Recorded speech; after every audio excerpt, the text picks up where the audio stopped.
Bienvenue dans Fonction publique mon amour, le podcast qui change le regard, crée du lien et nourrit un débat serein. Plus de contenu sur www.fonctionpubliquemonamour.fr. Bonjour Boris. Bonjour.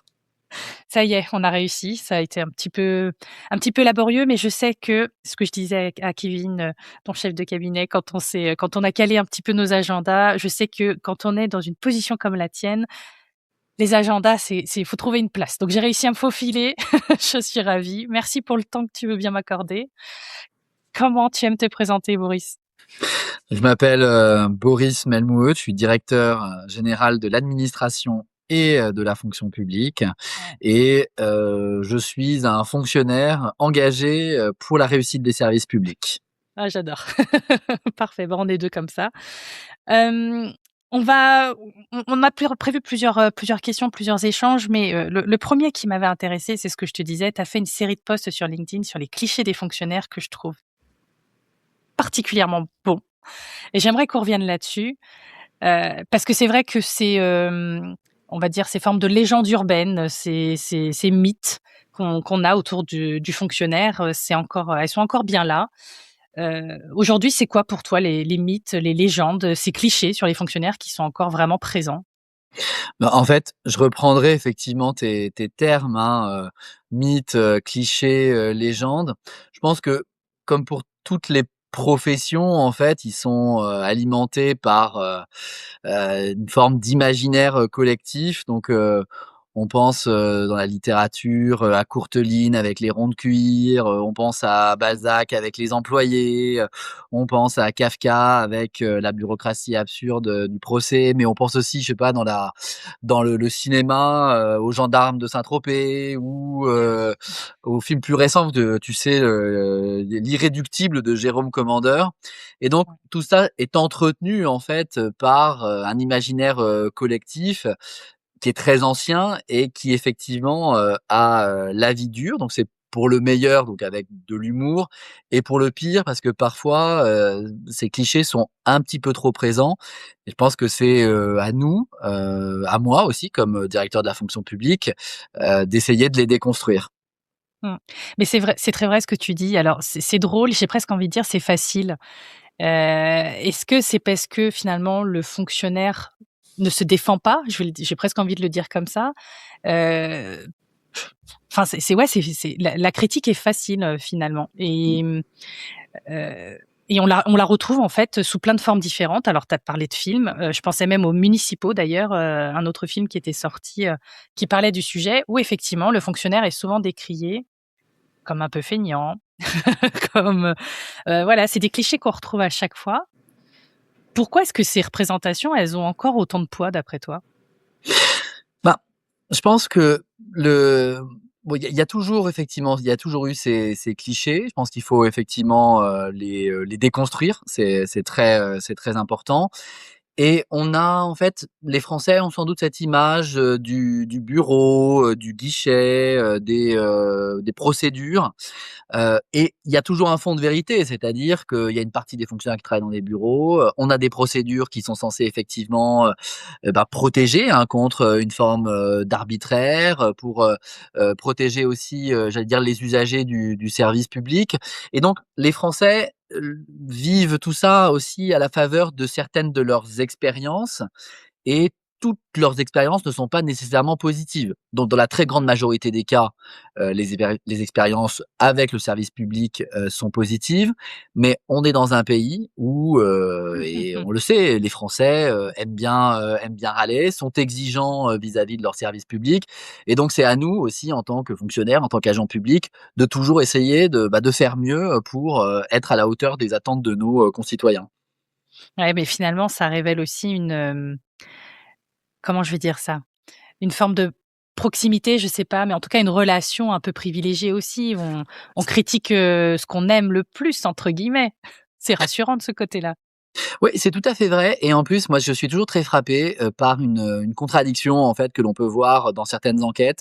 Je sais pas si tu connais le baromètre de l'ouvrier, qui est en fait Ah une non? enquête qui permet, en fait, de mesurer, l'image que les Français ont de leurs services publics et de leur satisfaction à l'égard des services publics et il y a quelque chose de très frappant, c'est que, moins de la moitié des Français ont une bonne image de l'action de l'État mais en revanche, quand tu les interroges sur leur satisfaction à l'égard des services publics, il y a 77 des Français qui sont, très satisfaits, en fait, de la qualité des services publics qui leur sont, rendus et ça ce chiffre-là a augmenté de 6 points, au cours des 2 dernières années. Donc pour moi, ça, je pense que Ah c'est ouais. quand même quelque chose qui est encourageant, c'est-à-dire que les Français dans leur rapport au service public, c'est-à-dire dans leur rapport avec des agents publics, parce que ce sont eux, elles et eux qui font vivre le service public au quotidien, ils en ont une image positive. Mais quand tu les interroges de manière plus globale sur, l'image de l'État et cetera, ils en ont plutôt une image, négative. Donc ça veut dire que c'est aussi notre rôle. Déjà, on peut se satisfaire que les Français soient globalement, Ouais. satisfaits de leur service public. Ça veut dire que des agents publics qui sont engagés et qui sont au service des Mmh. Français et que ça marche globalement bien.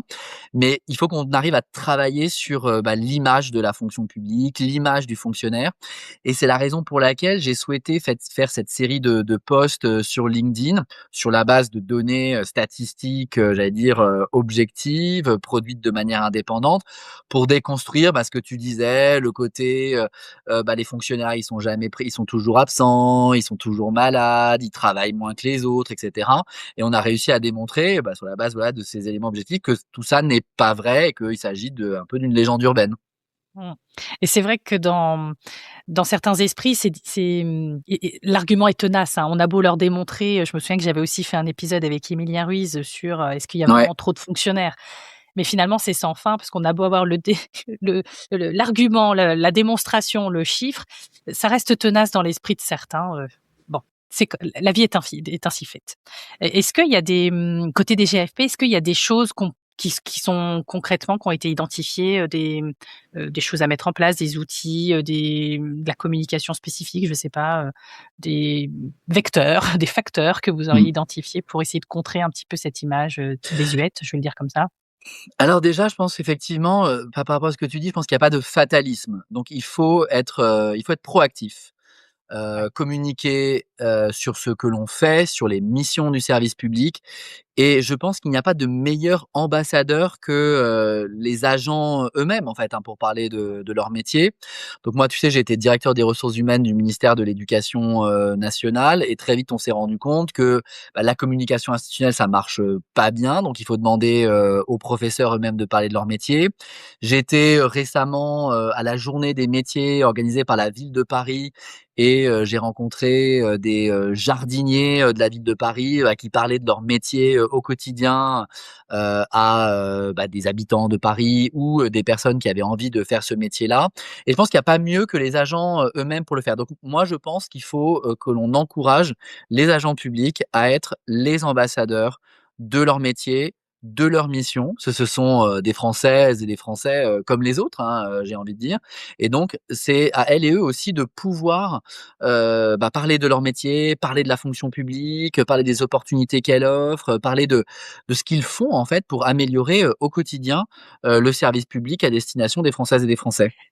Ah mais c'est hyper intéressant ce que tu dis. Et alors forcément, tu me vois venir, j'ai envie de te parler du devoir de réserve. Pour beaucoup, en tout cas d'agents, il y a une forme de mélange des genres entre, qu'est-ce que je peux dire et qu'est-ce que je ne peux pas dire, où s'arrête et où commence surtout le devoir de réserve et du coup, qu'est-ce que je peux raconter de mon quotidien, de comment je vis les choses sans outrepasser ce droit? Est-ce que Mmh. tu vois ce que j'essaie de dire? Oui, oui, oui. C'est Non, mais Tu c'est une confirmes, en tant que directeur que la DGFP, qu'ils ont le droit de parler de leur métier? oui, alors je le confirme effectivement que les fonctionnaires ont le droit de parler de leur métier. Il faut clarifier, une chose. Le devoir de réserve déjà, c'est, une des obligations du statut Mmh. général des fonctionnaires et c'est un élément, extrêmement important, pour protéger la neutralité du service public. Les Françaises et les Français doivent être en situation, j'allais dire, de confiance avec leur service public. Et cette obligation de neutralité, ce devoir de réserve est un élément qui permet de garantir cela.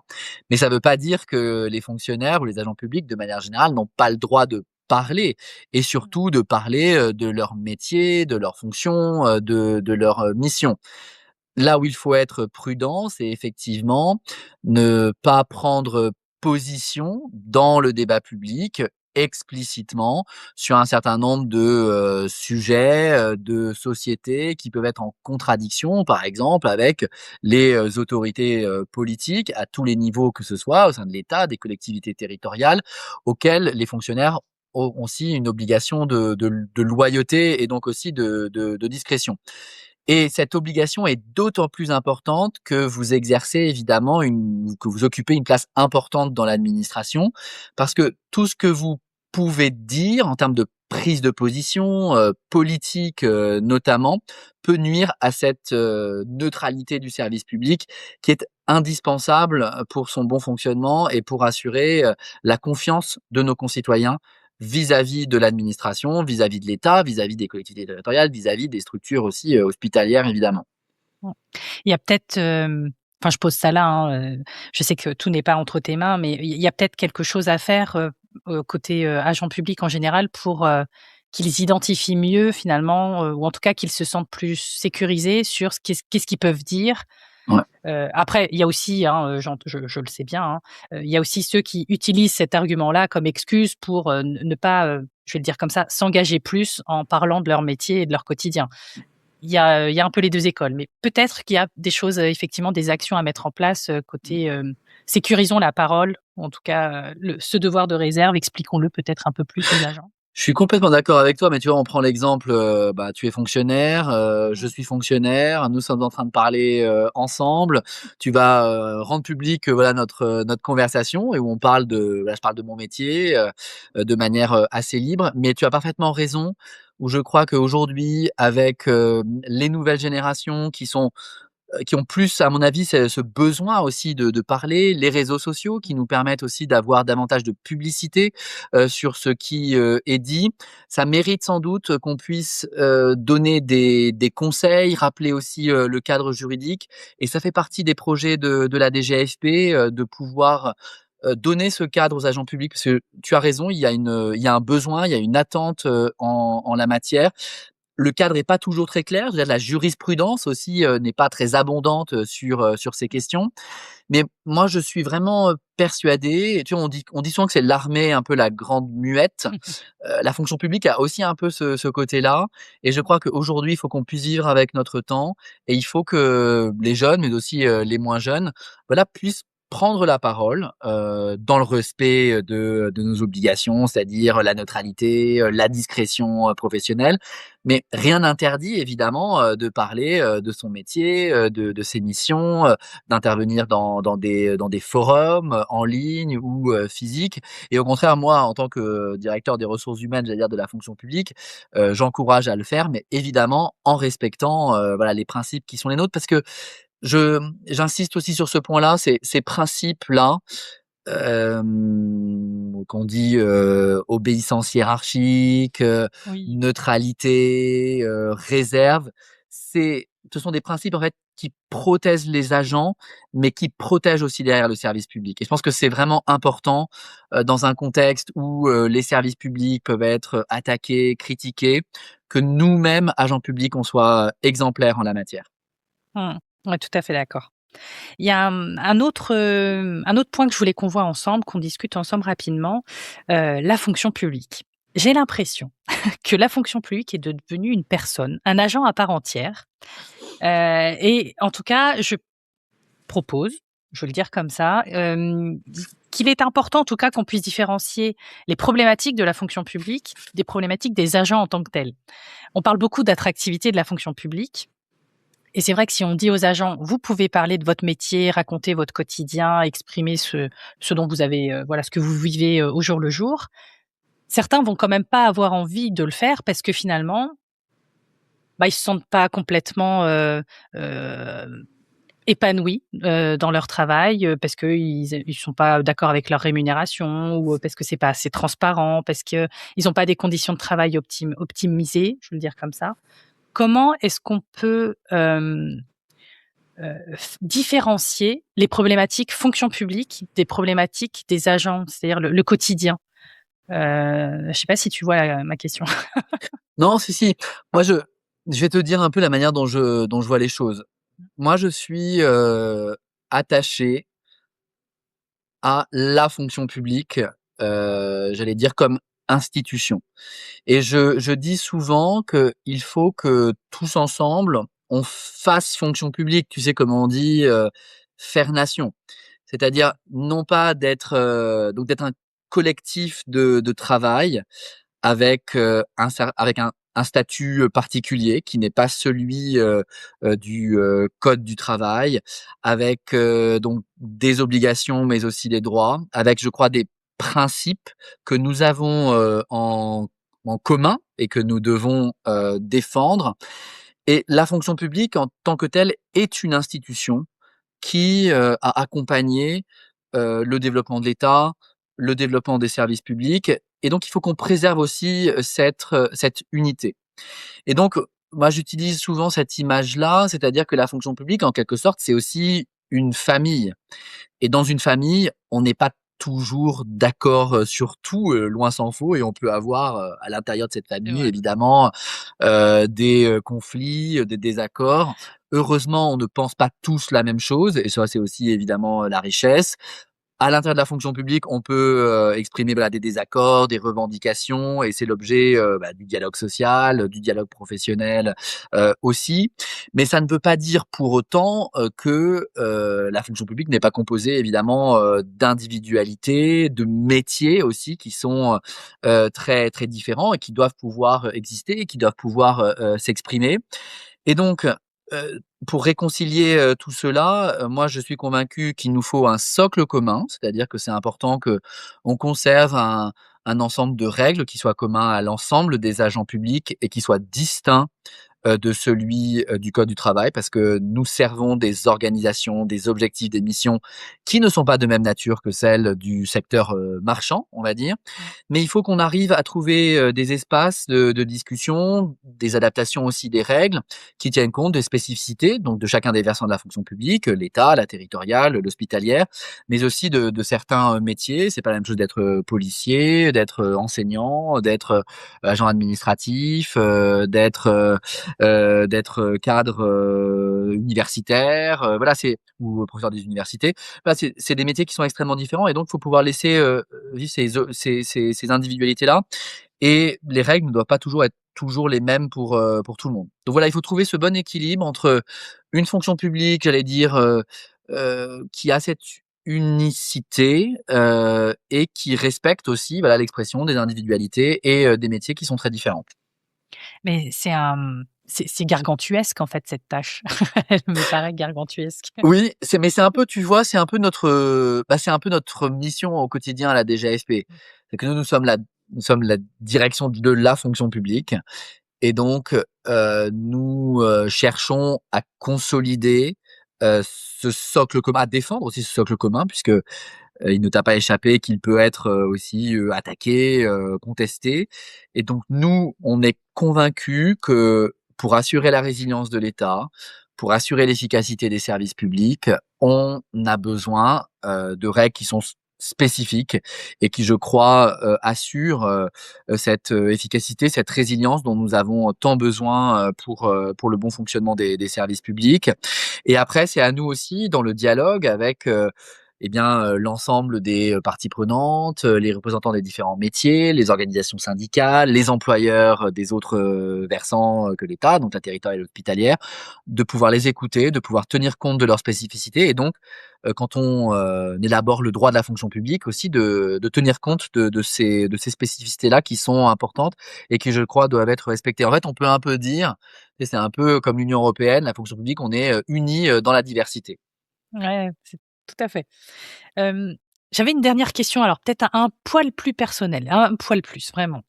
Mais finalement, je suis en train de me rendre compte que je suis en train de parler là avec toi, tu es le DRH de 5 1,8 million d'agents. J'ai presque envie de dire, je suis en train de... Mais en fait, t'es le DRH le plus important du monde. Enfin, en fait, ça fait quoi? Écoute, alors on dit souvent que effectivement la fonction publique, il faut avoir en tête que c'est le premier employeur de France et que ça représente un salarié sur 5, ce qui n'est effectivement pas rien et qui comment dire ce qui illustre en fait la place importante que l'État, les services publics ont dans notre pays et ce depuis extrêmement longtemps. Donc quand j'étais DRH du ministère de l'Éducation nationale, on disait que j'étais le 3e DRH du monde après l'armée de la République populaire de Chine et les chemins de fer indiens. Mais heureusement, moi, je ne suis que celui qui définit le cadre général, qui voilà, essaie de défendre aussi la fonction publique pour ce qu'elle est. Heureusement, nous sommes une communauté très importante de DRH au sein de l'État, au sein des collectivités territoriales, au sein des hôpitaux, des établissements médicaux, sociaux. Et tous ensemble, en fait, on forme la communauté RH de la fonction publique et on se bat pour assurer l'attractivité de nos métiers, fidéliser nos agents, améliorer leurs conditions de travail au quotidien. Donc c'est effectivement un travail qui est très collectif. Et je veux dire, c'est ça qui me rassure aussi au quotidien, c'est de me dire que je suis pas tout seul. J'ai les équipes des GFP et j'ai toute cette communauté RH, j'allais dire, qui est avec moi et dont je me sens vraiment, j'allais dire, le primus inter pares en quelque sorte. Merci d'avoir écouté Fonction publique, mon amour. Pour soutenir le podcast, parle-en autour de toi. Et retrouve tous les contenus et bien plus encore sur www.fonctionpubliquemonamour.fr.